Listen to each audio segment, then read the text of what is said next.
Allah.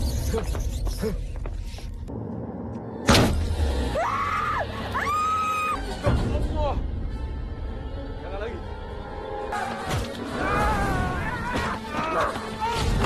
Assalamualaikum warahmatullahi wabarakatuh. Bagaimana kabarnya? Semoga sehat selalu dan diberikan rezeki yang lancar ya. Kembali lagi di Film Story, yang mana hari ini Film Story akan menceritakan film horor dari Malaysia yang berjudul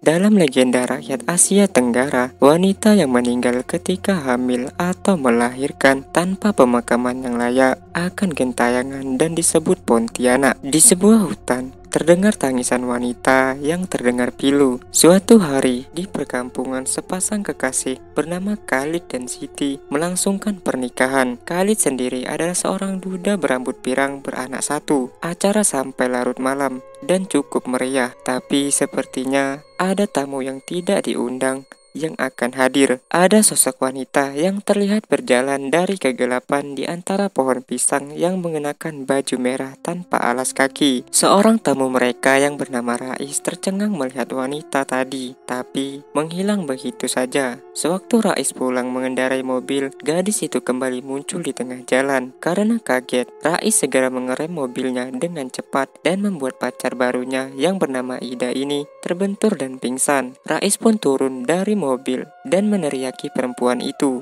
Dan hanya karena menoleh ke belakang sebentar, gadis di depannya itu sudah menghilang. Merasa ada yang tidak beres, Rais pun ingin segera pergi, tapi sayangnya mobil itu tidak bisa dihidupkan. Dia pun kembali turun untuk memeriksa mesin. Sesuatu terdengar berasal dari bawah mobil yang ternyata hanyalah tikus. Gadis itu muncul lagi di belakangnya, dan setelah itu entah apa yang terjadi. Di saat Ida bangun, Rais pun sudah tidak tahu entah kemana. Mobil tiba-tiba berguncang dengan hebat. Mayat Rais terlihat sudah ada di atas mobil, yang membuat Ida berteriak histeris. Malamnya, di kediaman Khalid, Nick anaknya berkata melihat hantu di luar sana. Khalid pun menghibur dan menemani anaknya sampai tertidur. Besok paginya, Siti menemukan darah yang bercecer di lantai rumahnya. Setelah melihat ke atas, ternyata Rais tergantung mati di pohon. Seketika, warga kampung heboh dan berbondong-bondong pergi untuk menyaksikan mayat tersebut. Seorang bapak berbaju hitam ini berkata kegelapan sudah menyelimuti kampung ini. Dia berjalan menemui Siti, lalu menarik tangannya sambil berkata, habis cahaya, datanglah gelap. Dia pun memejamkan mata dan menerawang sesuatu. Setelah itu, dia berpesan agar membersihkan rumah berkali-kali. Seorang kakek menghimbau warga agar kembali ke rumah masing-masing dan selalu berhati-hati karena kemungkinan pelaku masih berkeliaran di sekitaran kampung mereka. Belum selesai ngomong, bapak-bapak berbaju hitam ini yang dipanggil Seudin mengatakan ini bukan perbuatan manusia. Lalu dia berjalan pergi. Setelah itu, Siti pun segera membersihkan bercak darah di lantai rumahnya dan menyalahkan dirinya sendiri, yang dimana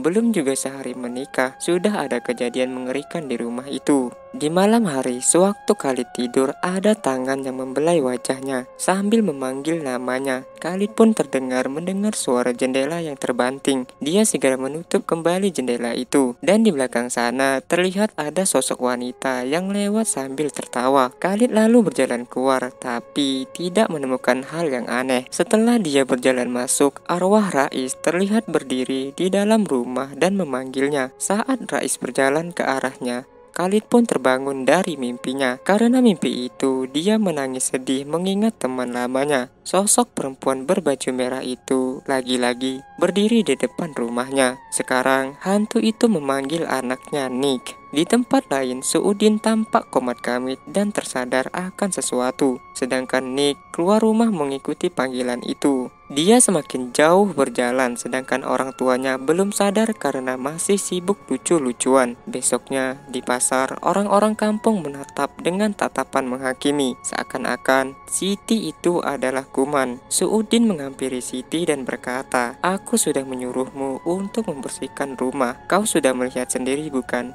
Benda hitam pekat yang mengikutimu dan orang-orang terdekatmu. Apakah kau tidak khawatir anakmu diganggu?" Nick pun merasa ketakutan dan pergi setelah Suudin ingin menyentuhnya. Mendengar omongan itu, salah satu ibu-ibu mulai bereaksi dan bertanya, "Benda apa yang mengikutimu? Jangan sampai mengenai kita semua di sini, karena anakku sendiri sedang sakit-sakitan sekarang." Suudin berkata, "Kau masih punya waktu membersihkan rumahmu." Reza, adik dari Khalid, datang dan menghentikan omong kosong itu. Suudin memesan kepada semua orang kampung agar membersihkan rumah masing-masing. Perbanyak doa karena kegelapan sudah meliputi kampung mereka. Setelah itu, si emak-emak ini langsung nampolin, "Noh, dengerin apa kata Suudin. Perempuan itu pembawa sial." Langsung si emak-emak kampung ini dibentak Reza, "Woi, jago mulut kau, pecah pala kau gagek tuh." Sekembalinya Siti di rumah, dia sepertinya sudah kemakan omongan mulut emak-emak beracun itu. Reza kembali ke rumahnya dan dari kejauhan, lagi-lagi sosok wanita berpakaian merah itu memperhatikannya. Di tempat lain, Suudin melakukan ritual dan rohnya seakan menerawang di sekitaran kampung. Binatang-binatang seperti gelisah dan anak-anak pada sakit. Ada gambaran tentang sebuah pesta dan seorang gadis. Suudin berkata dia sudah dekat. Azan maghrib berkumandang, semua warga menutup pintu rapat-rapat. Malamnya, ayah Reza membahas soal rumor yang beredar tentang kematian Rais yang dinilai tidak wajar. Di rumah Khalid, Siti mengajak semua keluarganya untuk pergi dari kampung itu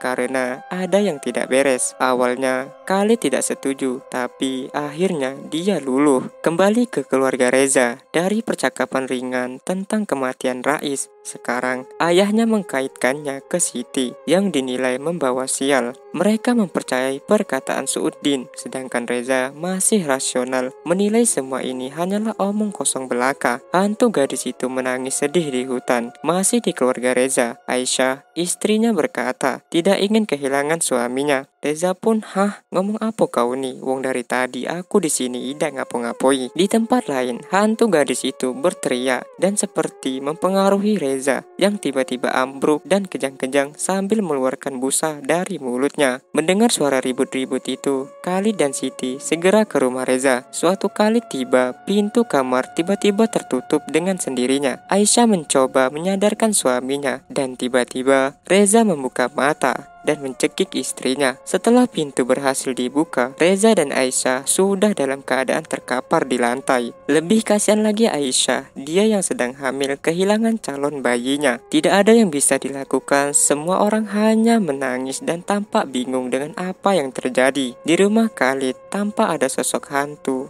berkuku panjang yang menina-bobokkan anak sematawayang mereka Nick. Besoknya, janin pun dikuburkan di bawah pohon. Setelah itu, Reza memanggil Khalid dan berbicara dengannya tentang apa yang terjadi semalam. Kali ini, Reza mengungkapkan apa yang dipikirkan dan dirasakan selama ini. Reza berkata, dia merasakan kehadiran makhluk itu di dekat mereka dan aura dendam yang sangat kuat. "Kita semua akan mati," katanya sambil berjalan pergi. Di luar rumah, Reza mendengar suara tangisan bayi yang datang dari dalam hutan. Dia pun berjalan masuk ke hutan. Kembali ke rumah Khalid, Siti sudah tidak bisa menunggu lebih lama lagi dan ingin segera pergi. Siti bertanya maksud dari dendam yang disebut oleh Reza barusan. Khalid tidak menjawab. Siti pun segera ingin pergi. Khalid mencoba menahannya dan dalam kesempatan itu Siti bertanya tentang mantan istrinya. Khalid berdalih dan mengatakan dia sudah memberitahu sebelumnya bahwa mantan istrinya pergi begitu saja meninggalkan mereka. Khalid pun berkata perempuan itu tidak ingin menikah dengannya karena dia tidak mencintainya. Nick ditinggal di depan pintu dan dia menghilang. Tapi kemana? Mana aku tahu, kau pikir aku dukunkah macam Mbah Slamet yang tahu segalanya? Pertengkaran pun terhenti di saat mereka mendengar Nick yang tertawa sendiri. Khalid bertanya pada Nick, dengan siapa Kenapa dia tertawa? Nick menjawab tidak ada, tapi dia dipaksa terus oleh ayahnya. Siti lalu menarik Nick bersamanya. Di luar ternyata ada si Reza yang sedang menatap aneh ke kamar Nick. Khalid pun segera keluar, tapi Reza sudah menghilang. Dia terus mencari dan memanggil Reza. Ada suara yang memanggil nama Khalid. Di sana Reza berkata, awalnya dia pikir akan gampang buat mereka untuk membuka lembaran baru, di mana jika kita menjadi orang baik, mencintai keluarga, dan semuanya akan baik-baik saja. Khalid tidak mengerti apa yang dibicarakan Reza. Reza berkata, mungkin sudah saatnya mereka harus membayar perbuatan mereka. Khalid menyangkal dan mengatakan mereka tidak bersalah dan sudah membayar banyak atas dosa-dosa mereka. Tidak akan ada yang terjadi pada mereka. Reza menanggapi kata-kata Khalid abangnya itu seperti kentut yang tidak ada artinya. Reza tiba-tiba menangis dan mengatakan gelap dan kematian. Sudah pasti Reza kerasukan. Setelah itu dia bertingkah centil dan mengatakan Khalid nakal. Sudah berapa lama dan masih mau merahasiakan? Kenapa kau tidak berani berkata jujur kepada orang-orang? Bahkan kau merahasiakan ini dari istri miskinmu yang menjijikkan. Jangan khawatir, kita sudah hampir sampai. Tak kusangka akan menjadi begini. Kau yang membunuhnya, kenapa kau kembali lagi? Dari kata-kata itu, Khalid menyadari Reza sedang kerasukan arwah istrinya yang bernama Minah. Khalid langsung pergi sambil memanggil Siti dan Nick. Sesampainya di rumah, dia mencari anaknya Nick. Nick ternyata bermain ayunan di luar dan Khalid langsung menanyainya tentang teman yang tak kasat mata itu. Nick berkata ada kakak yang selalu menemaninya dan berjanji akan menjadi temannya yang akan melindunginya jika ayahnya marah. Mendengar itu, Khalid langsung menggendong anaknya dan pergi. Siti masih bingung apa yang terjadi. Khalid menitipkan Nick di rumah orang tuanya lalu pergi tanpa menjelaskan apapun. Khalid langsung berlari masuk ke hutan, sedangkan orang-orang pada tutup pintu semua. Ada gadis berambut panjang yang berdiri di depan rumah. Ternyata Khalid menghampiri rumah Suudin. Suudin sudah tahu Khalid akan mencarinya dan berkata, sudah lama dia mencari jawaban dan sekarang semua sudah jelas. Dari anjing yang menyela, anak-anak sakit, dan bau busuk menandakan Pontianak sudah masuk ke kampung. Suudin bertanya pada Khalid, siapa Pontianak itu? Khalid menyebut satu nama yaitu Mina. Diceritakan kembali misteri 9 tahun yang lalu. Saat Khalid masih pecicilan, dia bertemu Mina dalam suatu acara pesta. Khalid mengeluarkan jurus buaya daratnya yang berjanji yang hanya Minalah yang ada di hatinya seorang. Mina yang polos, percaya dan ingin menjalin hubungan dengannya. Suatu saat Mina menanyakan hubungan yang lebih serius, tapi sudah pasti Khalid tidak mau. Untuk keluar dari masalah, Khalid berbohong dan mengatakan dia sudah dijodohkan dengan perempuan lain. Saat itu Mina kecewa dan memutuskan untuk kembali ke keluarganya di Singapura. Tak berapa lama dia datang kembali dalam kondisi yang sedang hamil. Saat itu Khalid bersama Reza dan Rais membawa Mina ke suatu tempat yang jauh untuk melakukan hal yang buruk kepada Mina. Di tengah jalan mobil terhenti atas permintaan Mina. Khalid lalu mengatakan pada Mina bahwa dia tidak bisa menjadi ayah dari anak yang dikandungnya. Ada seorang dokter ahli yang akan membantu mereka. Mina yang mendengar itu pun tidak setuju dan turun dari mobil. Mereka pun mengejar Mina. Malam itu hujan turun dan Mina sudah tidak tahan lagi. Dia lalu melahirkan di tengah hutan, tapi anak itu tidak menangis. Khalid akhirnya menemukan Mina dan Mina langsung menyalahkan atas kematian anaknya. Mina mengancam akan memberitahu semua orang bahwa Khalid lah yang membunuh anaknya. Dalam perdebatan itu, Khalid lepas kendali dan langsung menghabisi Mina. Reza dan Rais tiba di sana dan Khalid berencana untuk meninggalkan jasad Mina begitu saja. Reza tidak setuju dan berkata, mereka harus mengubur Mina. Kembali ke momen sekarang, Suudin berkata, mayat yang meninggal saat melahirkan harus dimakamkan dengan layak. Kalau tidak, jasadnya yang terkubur, tapi dendamnya tidak. Sekarang semua sudah terlambat dan hantu itu datang untuk membalaskan dendam. Kembali ke cerita dulu. Tiba-tiba anak bayi itu menangis dan tidak jadi mati. Karena merasa bersalah, anak itu akhirnya diambil dan dibesarkan dengan sepenuh hati. Suudin mengatakan itu adalah anak setan. Khalid tidak ada pembelaan. Dia meminta tolong Suudin untuk membantu dia dan keluarganya. Di luar orang-orang sudah berkumpul di depan rumah Khalid. Suudin Suudin lalu mengeluarkan sebuah paku dan menyuruh Khalid untuk memaku hantu itu tepat di tengkuknya. Itulah satu-satunya cara agar Pontianak lenyap selamanya. Malam itu Siti ditangkap oleh warga dan warga menuduhnya membawa bencana di kampung mereka. Suudin hadir di tengah-tengah warga dan mengatakan Siti tidak bersalah karena dia juga adalah korban seperti warga lainnya. Siti pun dilepaskan dan saat Suudin melanjutkan perkataannya bahwa setan itu lahir dari dosa Khalid, keluarga langsung ingin menghajarnya. Khalid pun meminta maaf kepada semua orang di sana dan mengakui semua perbuatannya, juga berjanji akan memusnahkan setan itu. Akhirnya para warga sepakat untuk bersama-sama mencari setan tersebut. Selagi yang lain mencari ke dalam hutan, Suudin tampak membaca mantra dan hantu itu muncul di belakangnya. Suara ketawa Kunti itu terdengar seolah mengejek orang-orang. Tiba-tiba suatu warga ditarik ke belakang tanpa disadari yang lainnya. Lama-lama satu persatu dari mereka pun raib dan tinggallah seorang kakek dari grup satu ini. Hantu itu memperlihatkan sosoknya yang cantik di depan kakek itu. Cerita beralih ke grup 2. Mereka segera menuju ke tempat di mana terdengar suara teriakan. Hantu itu berlenggok-lenggok cantik menghabisi orang-orang di sana.